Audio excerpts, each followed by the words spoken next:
This is my updated story. I wrote some of it out so I could stay focused and concise. I think we start our lives trying to find ourselves. In my case, I was always trying to look outside myself for the answers. I remember I was never good at school. My elementary school teachers labeled me as mentally disabled. I could not read or write at the standard level. I got made fun of for looking Asian in an all-white school. I also was a little chubby, so that didn't help. In high school, I did sports and became part of the cool kids. With the sports, I learned how hard work and perseverance can change my physical reality, no matter the cards that I was dealt. I was living my life for the validation and approval of others, but a part of me knew that and felt very alone and neglected. My family and food have been a big part of my life. I always enjoyed being around the dinner table. Like any family, we had many ups and downs.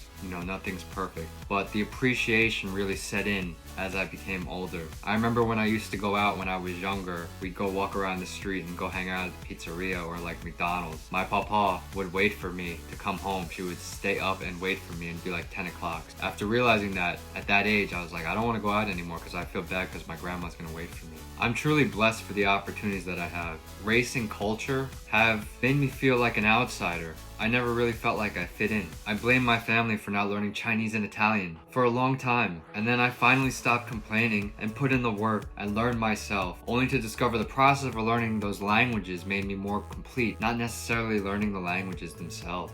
I surprisingly excelled in college and quickly got a job in advertising in New York City. I felt so happy and accomplished at 21, making $13.75 USD an hour. That slowly changed after 2 years. I realized I was not living life for my passion and purpose. I was just doing something that checked the box. And I realized I'd never been one to fit into any boxes. I was not a top performer during my advertising and I struggled. Therefore, I decided to find a job at Chipotle on the weekends. So I worked at Chipotle for a period of 3 months on Saturday and Sunday while I was working my advertising job during the week. And when I realized I was having more fun at Chipotle, I decided to quit both jobs and pursue restaurants full time. A part of me was like, you're ruining your life, taking a risk for this? For what? For restaurant? But my heart was saying, this is your move. I realized my passion was to bring people together in whatever capacity. And I was really passionate about food and beverage. I joined this established restaurant group full-time as a back waiter, so I couldn't take the order. I was setting tables, delivering the food, polishing silverware and glasses. I couldn't carry plates and I was the worst. The staff at the time called me Millhouse and made fun of me. I sat alone during family meal and the manager screamed at me a lot.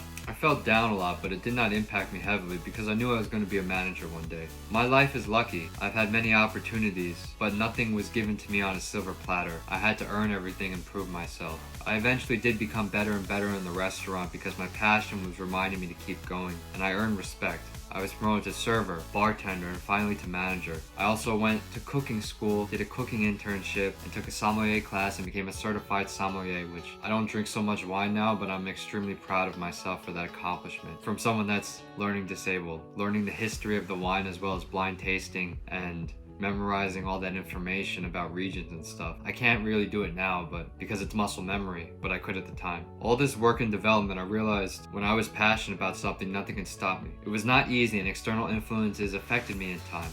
I remember going out on a rare occurrence the Friday, Saturday that I had off and trying to socialize and getting turned down or be given weird looks from girls after I told them I was serving in a restaurant. They could not see the passion in my eyes, and I felt like I was not good enough sometimes. Looking at me through a lens of status, not seeing what I was cultivating, what I was building, what I was capable of, and my passion. I decided to do a different path, and I decided to excel at it. I was a server, but I went from the worst server to the best server. My check average for a long period of time was the highest in the restaurant. People were jealous of me. People were like, how is your check average the best? You're Millhouse. Because I used to wear some glasses. I said, there's no secret. The secret is I truly care about the guest experience and I enjoy the product that we're selling. So for me, it comes easy. Also, every time I served in the restaurant, I would go home at night and review like an athlete or a dancer or musician reviews their performance. I would review my performance at night and review every single guest interaction,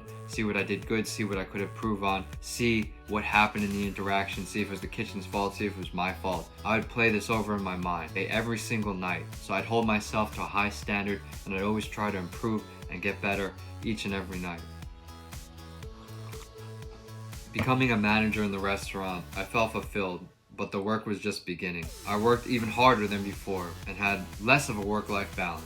I was a little bit in my ego I was proud of myself. But in a way, I should feel a little bit proud of myself, because for the longest time, people were doubting me, and even when I achieved certain things, people don't respect me. But now I realize it doesn't really matter what other people's opinions of you are. At the time, as a manager, I couldn't really enjoy the fruits of my labor that I earned because I was working so much. So that's why I value balance. A part of me still wanted to explore who I was. So I quit my job and moved to Shanghai to study Mandarin for a year and hopefully find a restaurant management job over there. It was something that I wanted to do for a long time, so it was a big move for me, but I never found the right moment. I actually got a restaurant management job offer in Hong Kong, which in a way was like an amazing opportunity. But for some reason, it was just a little bit off, like the vibe was off. It was too good to be true. So I came back home and I was contemplating life, a little upset with myself while I was bartending just to pass time and recoup some money. Then COVID hit and I reconnected with my family. That's why these videos happened with my grandma. It's because I was spending time with her and I wanted to document her recipes. I was not doing it for clout, making the most of the time that I had with my family. And instead of being like, oh my god, I'm getting tired of my family, I wanted to showcase it in a real authentic way. And it was fulfilling to me because I wanted to document these recipes and share them out with you. I'm happy that many people resonated with the authentic experiences. After it was getting too much on camera and I stopped it, just like any other cycle of life, because I respect my grandmother's privacy. Life is all about cycles. Like, look at the weather, there's seasons. Life is seasonal, and I'm beginning to realize that things come in waves. Going with the flow is truly about being intuitive,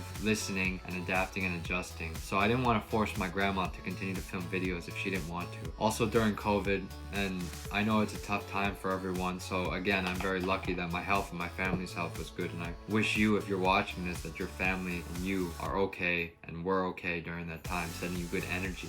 I also started 2 entrepreneurial ventures during that time too. One was virtual cooking classes, which were made to bring people together, and a pop-up bakery to create shared experiences for people. The purpose stayed the same, bring people together, and I'm happy that I had a chance to pursue these ventures because I learned so much about myself and who I am, and I brought joy and happiness to people on the way. During this time, I've been looking at myself more deeply, at my soul, to see who I am, what drives me. I've becoming more spiritual in my quest to be my authentic self. I was not born this way. A lot of things that I say right now, I would think I was crazy or so like weird and insightful hearing myself. It's not something that I have been given. It's something that I've been learning and working on through my life experiences. I realize when I shine my own light, when I speak my authentic truth, when I strive to be authentic, I'm no longer alone. When I tried to be like everybody else, I felt true loneliness. Intention is so important. Intention in anything we do and in any interaction we have with people. Authentic, deep relationships are what I believe nourish the soul. True connection. In the society we live in now, things are too replaceable. It's always like on to the next.